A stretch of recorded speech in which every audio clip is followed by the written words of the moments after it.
Joyce Meyer, une très grande prédicatrice, dit quelque chose de très important. Je l'ai souligné d'ailleurs. Elle dit que le plus grand problème dans l'église évangélique est un manque de connaissance sur le diable.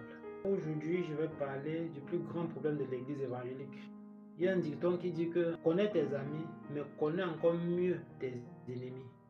Pourquoi Dieu le laisse détruire les vies? La première réponse se trouve dans la parabole de l'ivraie. Je vous résume cette première raison avec mes propres mots. Cela sera très difficile de chasser le père du péché de la terre sans faire du mal aux innocents. Par conséquent, Dieu patiente votre mort ou le second retour de Jésus-Christ pour faire une opération chirurgicale. Les bons pourront être séparés facilement des mauvais. Alors les bons iront au paradis de Dieu et le père du péché et tous ceux qu'il a séduits iront en enfer.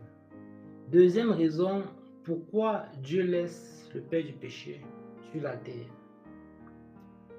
L'Éternel a tout fait pour un but, même le méchant pour le jour du malheur.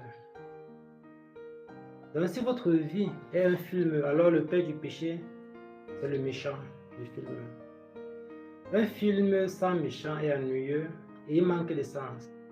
Un méchant dans un film rend le film très intéressant. Donc le père du péché est resté un serviteur de Dieu, malgré qu'il a péché. Dieu l'a envoyé sur terre pour un but. Il était l'adorateur de Dieu.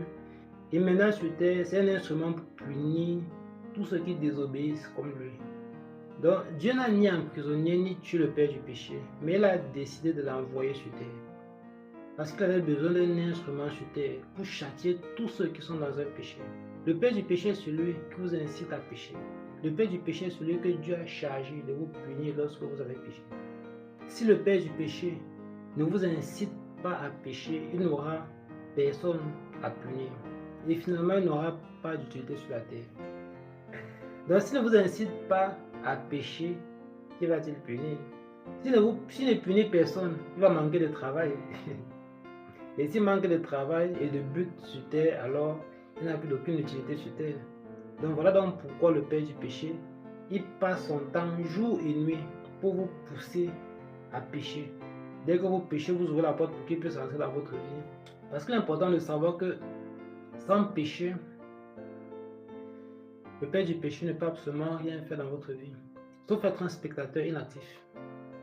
Pas de péché, pas de punition.